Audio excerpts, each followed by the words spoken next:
Hello everyone, Namaste, welcome to Profit by India.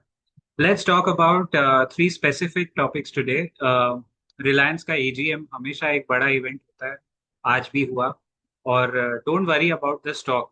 2% नीचे बंद हुआ है AGM के बाद, उसका कोई मायना नहीं है कि वेदर इट वाज गुड और बैड.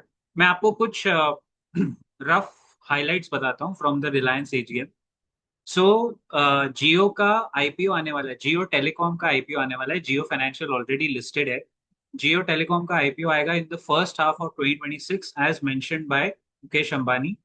और he has also announced the formation of a new wholly owned subsidiary called Reliance Intelligence.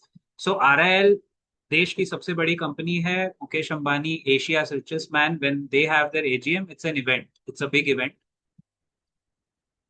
FMCG business of Reliance is expected to gross 1 lakh crore revenue in the next 5 years. This is big, guys. मतलब एक बार चीजें, रिलायंस का एक track record तो मैंने 15 साल से देखा है मुकेश अंबानी का. एक बार वो अनाउंस करता है तो वो आगे जाके, चाहे कोविड में उन्होंने जो डील किया था when they went debt free, that was unbelievable. And on his birthday 19th April he made that deal with Meta and Google. They bought 9.99% strategic sale in Jio Telecom. और आज भी रिलायंस के AGM में they took bites from none other than Sundar Pichai of Google and Mark Zuckerberg of Meta. So ambition है कि 1 lakh crore next 5 years में hit करेंगे revenue यानी top line in FMCG business. Reliance retail is demerging. ये IPO भी आपको watch out करना चाहिए बाय द वे. और इसके डिटेल्स अगर जानने हैं तो जब ये निकलेगा, रिलायंस टेलीकॉम मतलब Jio telecom and Reliance retail members section में इसका पूरा एनालिसिस अपलोड होगा. अभी टाइम है, फर्स्ट हाफ ऑफ 2026 की बात हुई है, कुछ डिटेल इमर्ज नहीं हुआ है, बट अभी टाइम है. Reliance Retail is demerging its fast-moving consumer FMCG business, Reliance Consumer Products (RCPL), into a separate company under the Reliance Industries Potential Unlock. तो ये एक नया वर्टिकल बनेगा और वो अलग से लिस्ट होगा इवेंचुअली. आगे बढ़ते हैं. और क्या इसमें अनाउंसमेंट हुआ है? एक गीगा फैक्ट्री लगाने की बात हुई है. सो RIL is doubling down on its clean energy business with planned operations of a mega battery production factory in 2026. These are solar batteries, a solar electricity project, which is, if we have to believe what is written in the AGM blueprint, this project is going to be 3 times the size of Singapore. Singapore का 3 गुना बड़ा, इतना बड़ा giga factory है. And 3 million tons of green hydrogen capacity by 2032 as it pivots away from fossil fuel. खैर, green hydrogen पे तो जामनगर के refinery के पास बहुत सारा खर्चा, रिलायंस ने 10,000 करोड़ का खर्चा किया. तो they are very big on green hydrogen as an alternative fuel. और आगे सुंदर पिचाई ने ये कहा कि AI opportunity in India is extraordinary and Google and Reliance are partnering to help all of Reliance's businesses transform using AI from energy and retail to telecom and financial services. Brilliant. बातें बहुत अच्छी हुई है, announcements अच्छे हुए. अभी eventually धीरे धीरे धीरे आपको इसका इफेक्ट दिखेगा स्टॉक प्राइस के ऊपर भी और वैल्यूएशंस के ऊपर भी, आई एम श्योर. RIL के ऊपर ब्रोकरेजेस के टारगेट्स भी बहुत अच्छे हैं. हम तो परमा बुल है इसके ऊपर, परमानेंट बुल. और ये स्टॉक ऐसा है कि I mean you really have a no brainer on your hands. But अपने फाइनेंशियल एडवाइजर से बात करके ही आपको लेना है. इमीडिएट कोई नी जर्क रिएक्शन में जरूरत नहीं कूदने की. Also, Reliance announced a joint venture with social media giant Meta. This is a new venture with an initial investment of around 855 crore, 855 crore, which is $100 million, 100 million US dollars, to build and scale AI technology solutions for businesses. So I'm sure they'll make an enterprise version of AI and launch around businesses. Then next, two growth engine जो मैंने बताया वो announce हुई है. RCPL, consumer products limited यानी, and Reliance intelligence. Each of them has the potential to grow larger than our existing business segments. इस statement का आप मतलब समझे. रिलायंस इंटेलिजेंस और RCPL आगे जाके फिर लिस्ट होगा. मालूम पड़ा आपके पोर्टफोलियो में अगर कोई बहुत बुलिश है तो रिलायंस के ही 5-6 स्टॉक निकल आएंगे पूरा RIL. But that will be too much too heavy on Reliance. But I mean, looking at the prospects, see, once you announce in the AGM, it goes in your annual report, it goes everywhere, and it's verbatim, you have to deliver, perform या perish. और जो मैंने RIL का culture देखा है, target कभी miss नहीं होता है दोस्तों, टारगेट पूरा होगा बाय हुक या क्रुक, क्योंकि वो कल्चर ही वैसा है लाला कंपनी। लेकिन लाला कंपनी होते हुए भी प्रोफेशनली कैसे काम करवाना है वो आपको आरआईएल से पता चलेगा। बहुत सारे रीजंस है why they are the number one company, number one business group in India.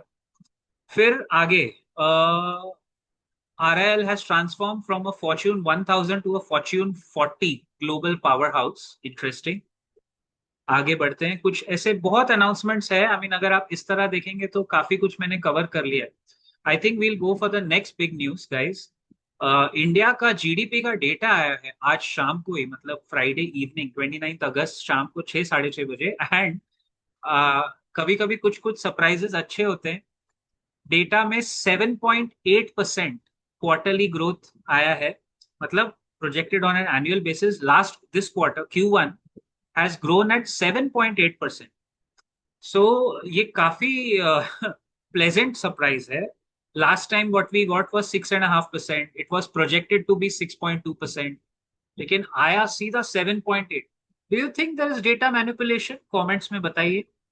If I have to give them a green chit or a clean chit, India का जो जीडीपी है it does not depend on the Nifty companies. तो अगर Nifty में quarterly results का data खराब आया है, या खराब तो नहीं, बिलो एक्सपेक्टेशन आया है last quarter, that is not giving you, Nifty 50 does not give you India का जीडीपी का snapshot, because most of our India's GDP is small and medium and micro enterprises.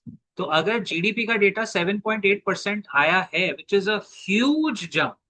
So if I understand correctly, April to June quarter में 5.2% आया था, जब बाजार ने काफी correction भी दिया था, है ना। सो काफी कम था। और 7.8% YOY अगर आता है, picking up from 7.4% in the previous 3 months, that is going to be huge. तो ये कैसे हुआ होगा दोस्तों? अपेरेंटली हमारे एमएसएमई सेक्टर ने कुछ तो, कहीं तो नंबर्स अच्छे डिलीवर किए जो निफ्टी में कैप्चर नहीं होते, वो आपको निफ्टी 500 में कैप्चर होते हुए दिखेंगे। It's mid cap, small cap and micro caps का डेटा। तो हालांकि मुझे लगता है डेटा में टैंपरिंग हुई है, I will not mince my words. I am sure सरकार ने कहा है नंबर निकालो, जिसने भी कहा है, नॉट सरकार, जिसने भी टैंपर किया है, भाई टैंपरिंग तो हुई है, सीधी बात ये है। घुमा फिरा के बात करना हमें आता नहीं है, लेकिन अच्छा है ना, बाजार के लिए अच्छा है सब कुछ। टिक टिक टिक टिक टिक, हमारे बाजारों के लिए तो सब कुछ फेवर में ही हो रहा है दोस्तों। So it's good for us, right? Economy would continue to grow but slow down due to 50% US tariffs. अगर टैरिफ 50% पे रहे तो थोड़ा इम्पैक्ट आएगा, लेकिन वो जो इम्पैक्ट आएगा जीडीपी पे वो 0.75% प्रोजेक्ट किया जा रहा है, और वो एक साल में नलिफाई हो जाएगा। इस साल का प्रॉब्लम है, बट वो नलिफाई हो जाएगा। तो अगर 0.75% आता भी है और हम 7.8% पे ग्रो कर रहे हैं, तो वो आई थिंक नीचे गिर के भी काफी, 7% ग्रोथ तो दिख गई ना फिर, आई थिंक उसीलिए वो डेटा भी, चलो गुड। अगर ऐसा है, sector by sector, agriculture grew by 3.7%, manufacturing grew by 7.7%, and RBI का प्रोजेक्शन था 6.5% और आ गया 7.8 सीधा। सो बल्ले बल्ले है, अच्छा है, good for us. Sometimes manipulated news is also good news. है तो कुछ तो कड़क मैनिपुलेशन, लेकिन ठीक है यार, क्या फर्क पड़ता है। आप फल खाइए, पेड़ गिनने की क्या जरूरत है? मार्केट को तो हर तरफ से पॉजिटिव न्यूज मिल रही है। Now I will share my screen, I really wanted to show you something. This is the last thing on this particular video edition. ये कंपनी देखिए आपने दोस्तों, it is CIAN agro industries and infrastructure limited, Cian बोल सकते हो आप इसको, Cian agro infrastructure. It got me thinking, मैंने इसके बारे में कुछ सुना कि आज इतने गिरते हुए बाजार में भी ये 5-5% सर्किट मार मार के ऊपर कैसे बंद हो रही है। ऐसा कैसे हो गया कि ये कंपनी इतना आगे बढ़ गई? और आई मीन इसका ROE 4% है, which is negligible. Book value 700 का है और करंट प्राइस 737 पे आ गया। And I have to show you this, look at this, these wild swings देखिए। ये देखिए, ये झूला है, झूला। This is not a swing trade, this is a झूला ट्रेड। 125 से सीधा 3 महीने में, एक क्वार्टर में 540 रुपए तक। ऐसा कैसा हो गया कि कंपनी 125 से 540 आती है, मागा प्लस मीगा, अरे नहीं नहीं, ये मैं क्या कर रहा हूं? नहीं, ये कौन सा ग्रोथ रेट है? ये तो कुछ नॉन बायोलॉजिकल ग्रोथ रेट लग रहा है ना?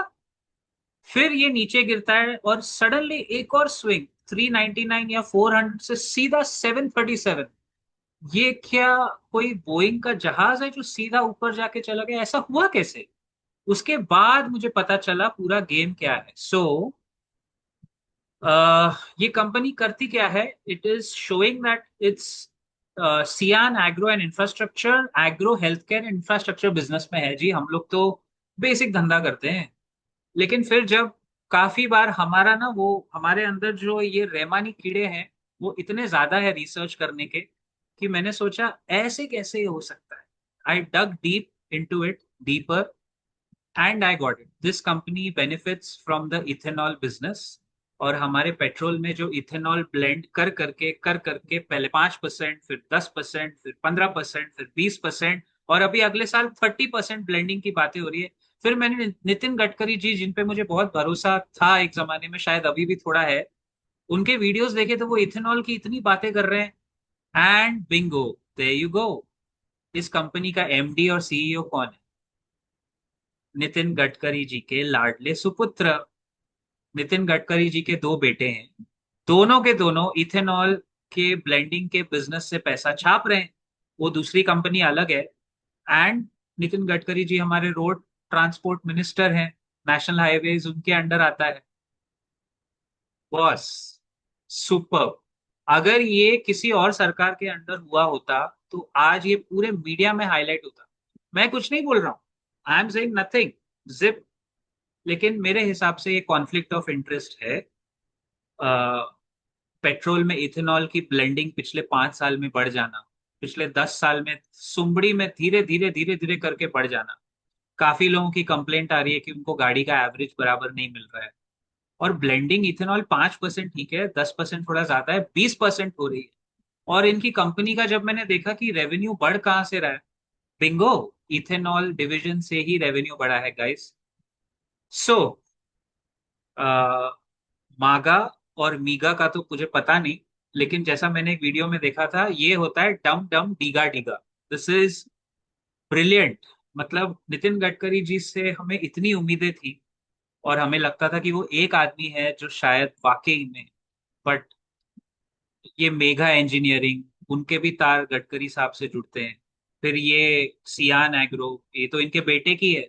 आई mean he can't deny this is headed by son, सगा बेटा है यार।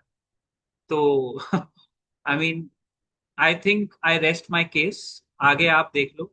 लेकिन कभी भी ना ये मत बोलना कि कोई भी पॉलिटिशियन बिना किसी स्वार्थ के काम करता है। हर किसी का कुछ ना कुछ वेस्टेड इंटरेस्ट होता है, ये बात अभी प्रूव हो चुकी है। और लेट्स होप दैट सब कमाए, आप भी कमाए, मार्केट भी कमाए, पॉलिटिशियन भी हमारा काम कर दे। जितना चाहिए ले लो, लेकिन किसी गरीब आदमी की नौकरी मत जाने दो। किसी भी गरीब इंडियन की नौकरी ना जाए। और ये टैरिफ का चक्कर जब तक खत्म होता है तब तक सारे इंडियंस का भला हो, इसी उम्मीद के साथ मैं आपके सामने ये डेटा रख के इस वीडियो को समाप्त करता हूँ। थैंक यू फॉर वॉचिंग दोस्तों। जय हिंद, जय महाराष्ट्र।